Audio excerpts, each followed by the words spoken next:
All right, we're going to do a quick video here on drawing setup, just to make sure that everybody is kind of starting from the same point. And also, we'll go through some things about what settings you need on your status bar so that, again, everybody is starting with the same conditions and you don't have any weird settings that are different than the ones that I'm showing you on the demos and the projects that I'm working through. We'll do a little bit of drawing here, just kind of doodling, just playing around, so that you can get a little bit of a feeling for that. All right, so let's get started then. So I have my start screen up here. We're going to start with with a blank template, and we have two choices. We could start with the ACAD template, acad.dwt, it's right there. Or we could start with no template, imperial or metric. But I'm going to go ahead and start with acad.dwt. It's really all the same either way you start with these. So I'll start with acad.dwt. And it takes me into the drawing environment right here.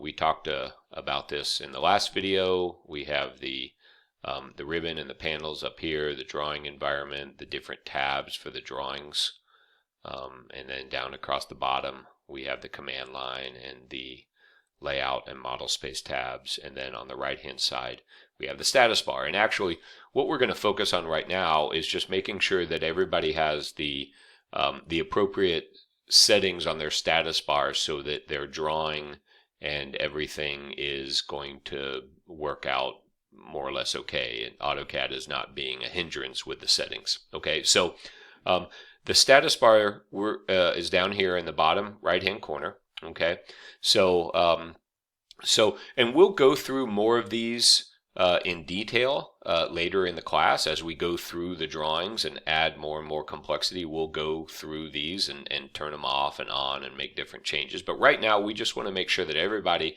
has the appropriate settings for starting. Okay, so so the first one right here is grid mode. Okay, grid mode basically is the pattern that we see on the screen right now, the kind of the grid or the horizontal and vertical lines. Okay, we can turn that on or off by just clicking this toggle, right, on or off. It has no bearing on the drawing whatsoever. Okay, it's just a visual reference. Okay, so it's nothing that we can snap to or draw from. We don't use it when we're drawing. It's just kind of a visual reference. So this is a personal preference thing.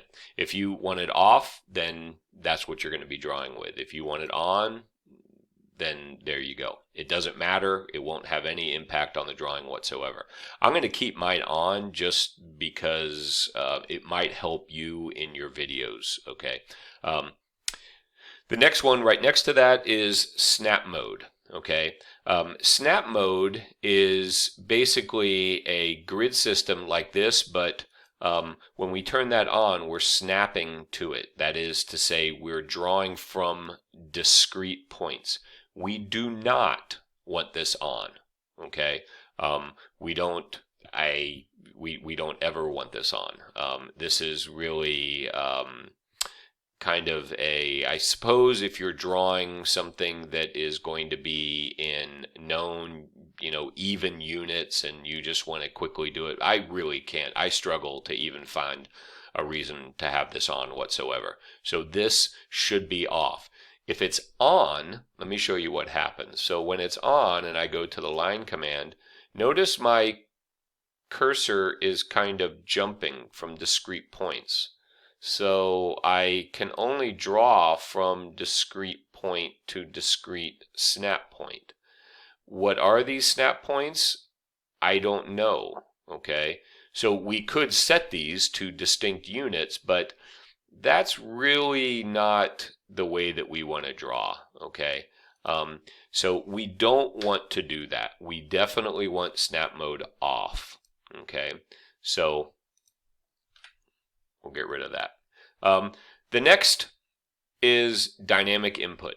All right. So what dynamic input is is it's a way to bring the command line, right? This is the command line right here. It's a way to bring the command line up into the drawing environment while you're working. Now, that might seem like not something that you want. It might seem like, why would I want something in the middle of the screen when I'm drawing?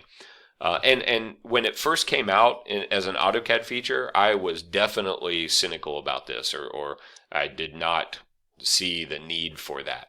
I have, after using it for years and years and years, I have totally turned myself around, and it is super good and helpful, to the point where I turn off my command line. I don't even draw with the command line on because it's right in front of me.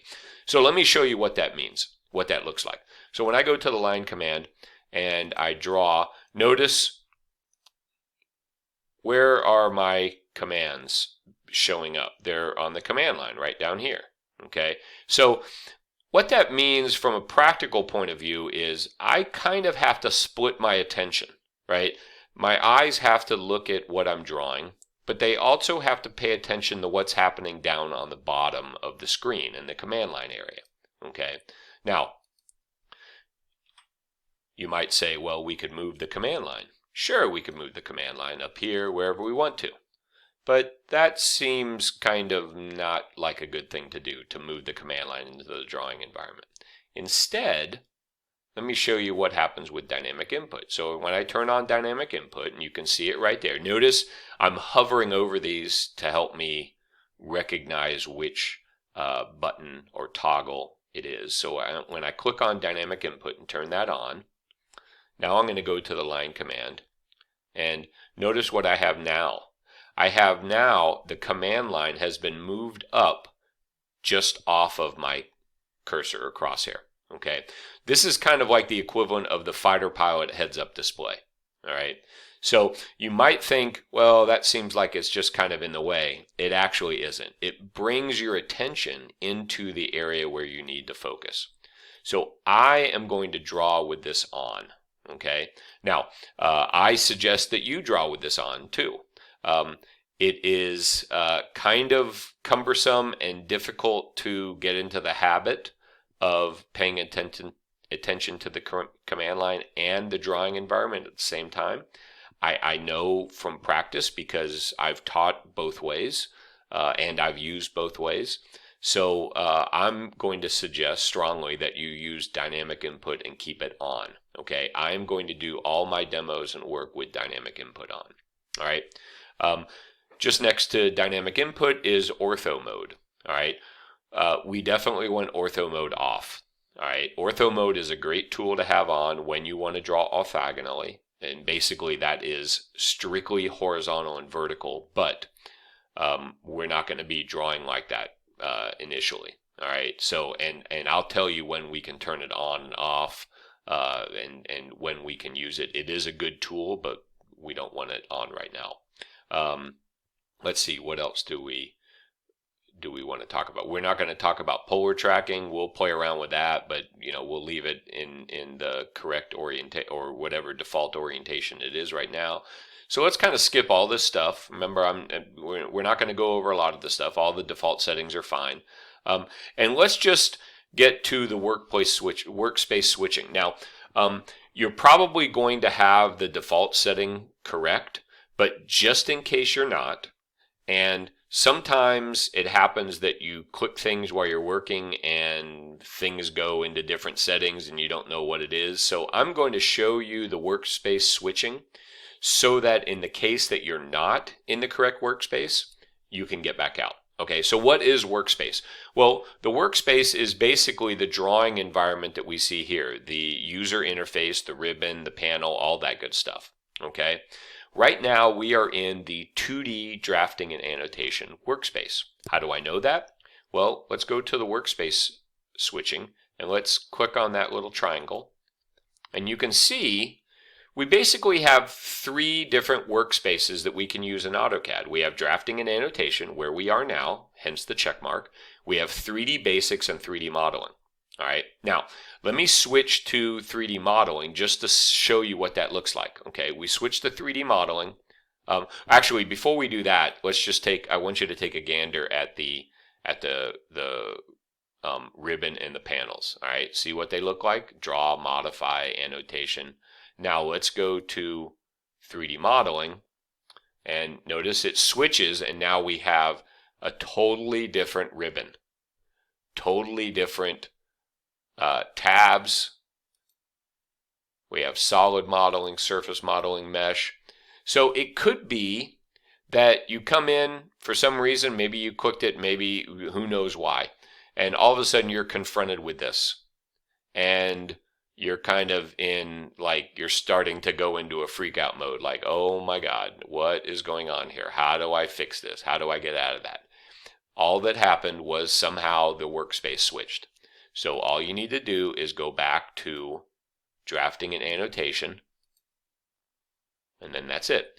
This is actually a really good tip because sometimes your settings get all messed up. All right, I've been with students where, you know, they accidentally close out the command line, and, you know, they have different, you know, they've accidentally customized the user interface. Well, one way to fix that is to go out of the workspace. So I'm going to go to 3D modeling,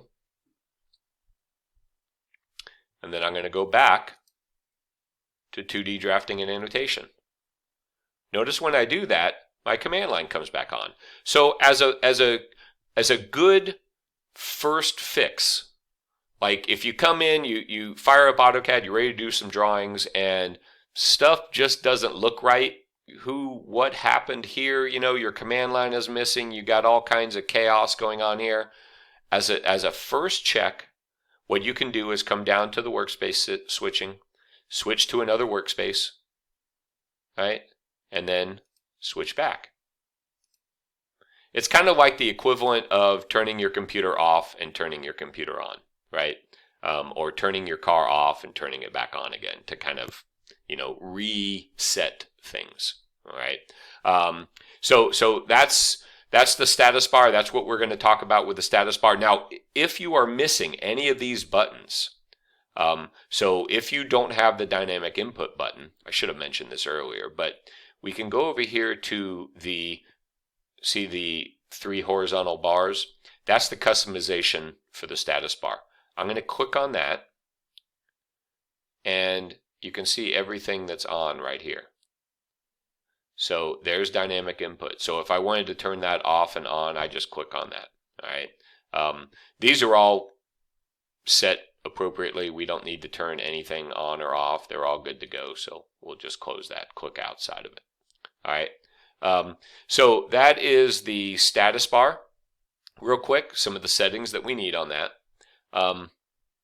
Let me talk about a couple other things before we do some doodling. I'm going to get rid of this right now. Up here, for some reason, every once in a while, people click on this. Notice these 2 little buttons right here.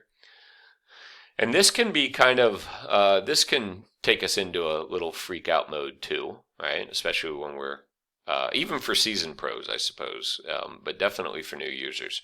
So when I click on this, notice it changes the panels. It minimizes the panels. What does it do to the ribbon? Well, the ribbon is just the symbols now, and when I hover over it, shows me the panels. All right.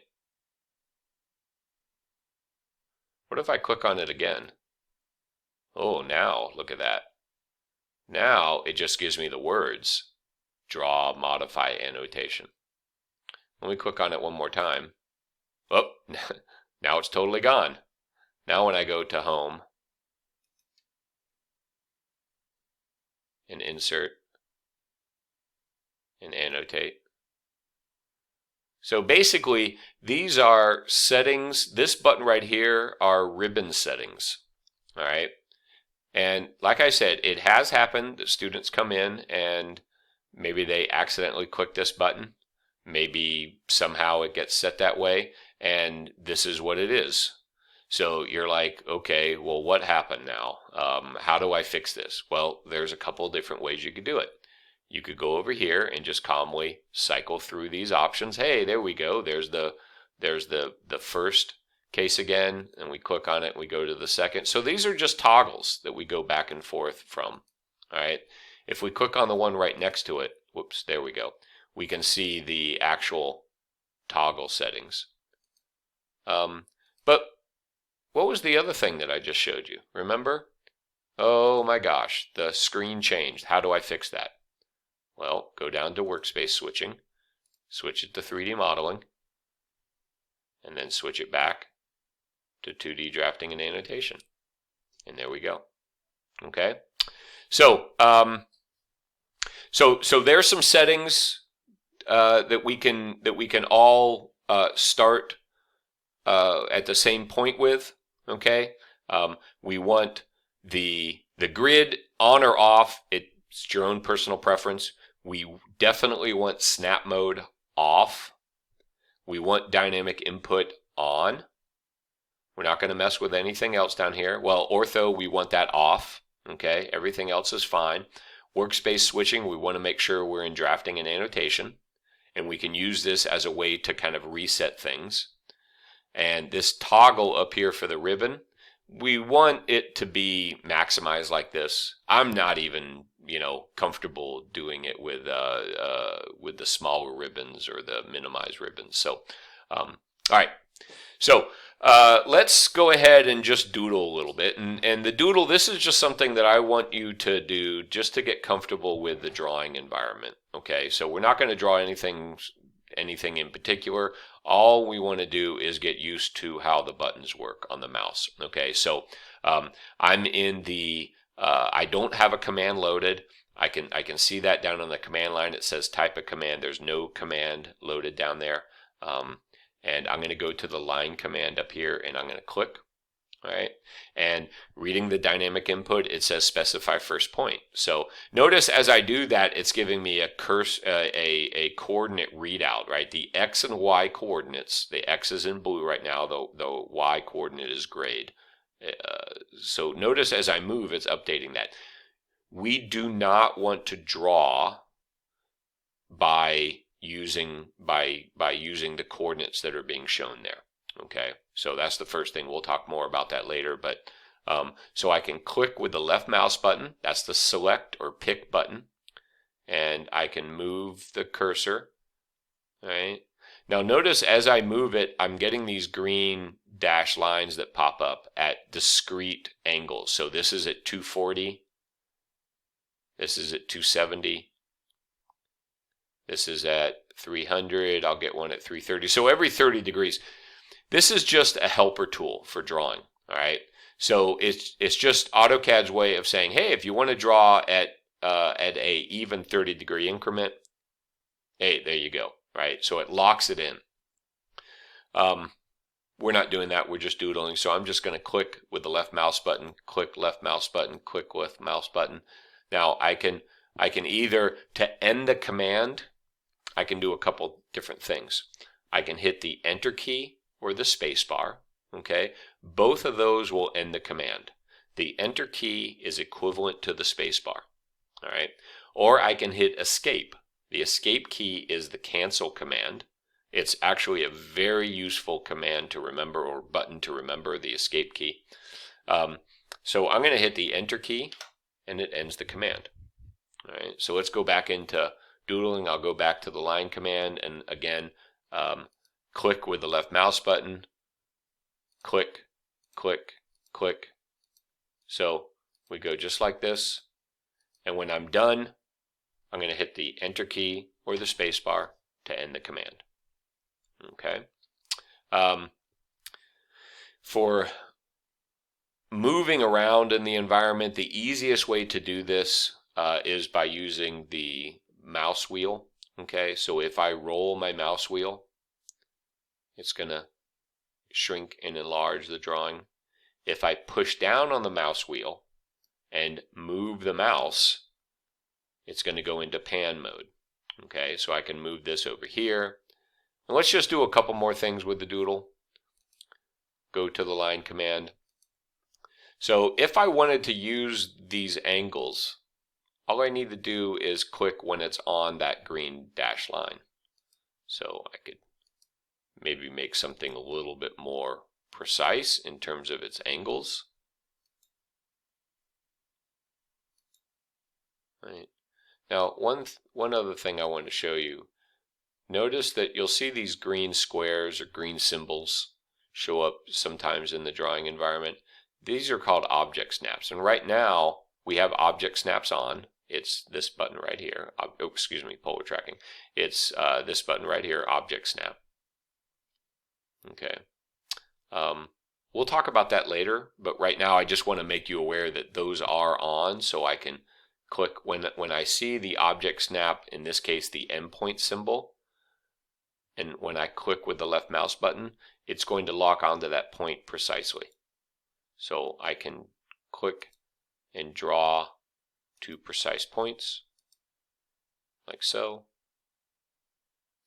Okay, and we hit the Enter key to end that. All right, one last thing I want to look at, which is the circle command. All right, so we have 6 different ways that we can draw a circle. I'm not going to go through any of these right now, but I would encourage you to play around with these and just get a feel for this. So we go up to the first one, which is center radius. I'm going to click on that one. And right now I really want you to, I want to encourage you to pay attention to the screen and just draw slowly and see what AutoCAD is sharing in terms of information and questions. All right. So it's asking now for this to specify the center point for the circle. All right. We specify a center point by picking it with the left mouse button, the same way that we pick a starting point and an ending point for a line. So I'm going to pick with the left mouse button. All right. And now I'm going to move the mouse. Notice as I move the mouse, it's going to stretch the radius larger and smaller. Notice I get a little text window to enter in the radius. Right now it's 5.3331. I can also just pick with the left mouse button to pick a radius, right, instead of typing it in. And because that's all you need for the circle, then the circle is done. The command exits, or the command ends. Let's do a couple more circles just to show you. Center diameter. You pick a center point. And notice as I move now, the cursor is basically twice the distance of the radius, which is the diameter, right? So it doesn't matter what angle I draw this at because it's a circle, right? So it doesn't matter which way I stretch it. All right, let's do a couple more. 2 point. We specify the first point, and then we specify a second point. Let's go back up here, 3 point. So what I want to encourage you to do in this kind of doodle exercise here, and this is not graded, is to just play around. You will not break AutoCAD. If anything happens that you're not comfortable with, that you don't know what's going on, that you're afraid that you're going to break AutoCAD, all you have to do is hit the escape key. So if you're going here and, oh my God, this is too scary, I don't want to do this, just hit the escape key. All right, it cancels the command. All right, you can hit the escape key a couple times and it will cancel out of whatever command sequence you're in. So if you're going and things are not going the way that you expected them to, escape, and then we cancel the command. All right, now let's say that we're done with our doodle. All right, we want to save the drawing file. All right, we want to save all of our drawing files because in the event that we have trouble uploading it, that we have to upload it again, or we want a record of the drawings that we've worked on, we want to have these saved. All right, so let's go through the save process. So we can go up to the application menu, and we can say save. We can find save or save as. Now in this case, save and save as are going to be the same because I have not given this file a name yet. All right. The other ways we can save it are by going up to the quick access toolbar, and we can find save and save as. All right. So either way, I'm going to go here and go to save. All right. And it's going to take me to whatever your default folder is for this. In my case, it is the desktop. I probably don't want to save it to the desktop. So what I'm going to do is I'm going to make a new folder. All right. So what I want you to do is to first find a place where you want to save things. All right. So whether you want to save it to the desktop, whether you want to save it to your C drive, I'll go to my OneDrive and go to Documents, and I'm going to go to my MDT 145, MDT department, MDT 145 class. Okay. Now, let's say that you are in the folder that you want to save it in, but you want to create a new folder for your summer CAD work. All right. So up here in the Save Drawing As dialog box, you'll see the folder symbol with the plus in the bottom of it? That is Create New Folder. So I want to create a new folder in this area, right? MDT 145. And I'm going to call it Summer 2020.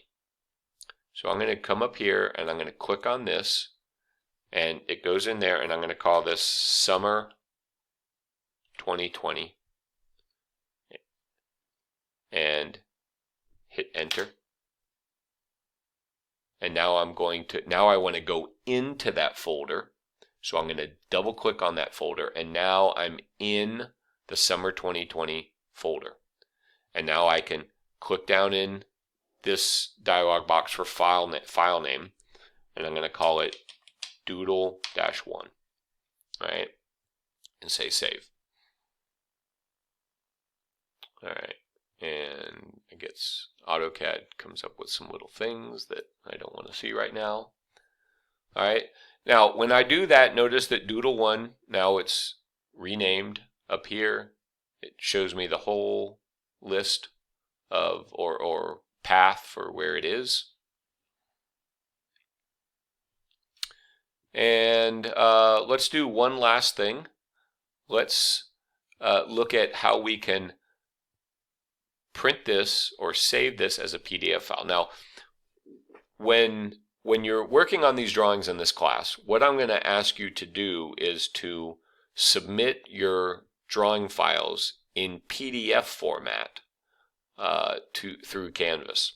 Now, the reason I'm doing that is, and not having you just submit your drawing files, is because because normally in class, if we were doing face-to-face class, I would have you print the drawings, and then that's how I would grade them. That way I can see line weights and everything, make sure everything is appropriate, make sure you have the settings appropriate for printing. We can do the same thing here, but we are just going to print to a PDF file. All right, so let's go again to the application menu, and let's go to print. All right. Now here's our print dialog box. You'll notice that we're in the plot model dialog box because we're in model space right now. All right.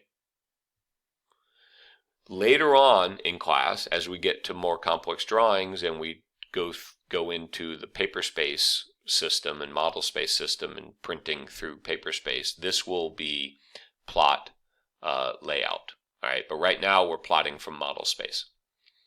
All right. So the first thing that we want to do is we want to select the printer. And the printer that we're all going to use for this class, because I want you to print to PDF, is one of these. We can do Microsoft Print to PDF. We can do AutoCAD PDF, general documentation, high quality print, small file, web mobile, either one of these, any one of these, or we have drawing to PDF. All right, so we have a lot of different options. I'm going to choose the AutoCAD PDF high quality print. Actually, I would rather you use that one rather than the smallest file or web mobile or even general documentation. It might save it with a little bit more resolution. So I'm going to choose AutoCAD PDF. The paper size, in this case, we're going to prepare it for an ANSI A paper, but we have a lot of different paper sizes we can choose. ANSI A is 8.5 by 11. You can see that right there. ANSI A 8.5 by 11. What are we going to plot? Well, for right now, we want to plot extents. All right. What extents is it plots everything that you've drawn and it fits it on the page. So we're going to do extents. We're going to center the plot, so we want to check right there. And then we want to do fit to paper. Everything else we're going to ignore. In fact, we could even click on this little option, this chevron symbol, and close that if we wanted to. I'll leave it open, but you know, that's how you control that. Before we say OK, let's preview it. There we go. Now, if you're wondering whether you need to put your name on it, no, you don't need to put your name on it, because when you submit it, it'll be under your Canvas profile, so I'll know whose everybody is, and later on we'll put text in there and stuff. But right now we don't need to start putting text on. So now to get out of this, I can either hit the escape key, or I can go up here to the X and click the X, and it takes me back to the dialog box. Everything is good, so I'm going to go ahead and say OK to print it. Now remember, we're printing this as a file, as a PDF file. So I'm going to click OK, and it's going to bring up this dialog box that popped over on the other side of my computer screen. And there we go. Now, where do we want to save this as? That's the name of it, Doodle1-model. I want to save this in the place that I just was. So I'm going to hit History. Oh, there's nothing there. So I'm going to go to Documents, and let's see if I can find it. MDT 145, Summer 2020. And then that's it. Say Save. And there we go. All right. Now, this is the document that I just saved, so we can see what we're going to be submitting. If I open up my my File Explorer, I should be able to find it right there. And there it is right there. You can see Doodle 1. Those are the two drawings, the drawing file and the PDF for that. All right, and that's what you're going to be submitting through Canvas. Close that. Let's see, is there anything else that I need to talk about? Actually, the process with any of these other PDF printers is going to be more or less identical. All right. I just chose the high quality one as the default. You can too, but if you want to play around, try these other ones to see if there's any difference. There really, I've already played around with these. There really is no difference. Okay. All right. So when we're done with this, we want to close out, and I'll show you how to close the drawing. It's going to ask me if I want to save changes. I'll say yes. And then the drawing is closed, and I can close AutoCAD. All right. So next video, we'll talk about the first drawing that we're going to be doing, which is the square cow. So until then, have a good one.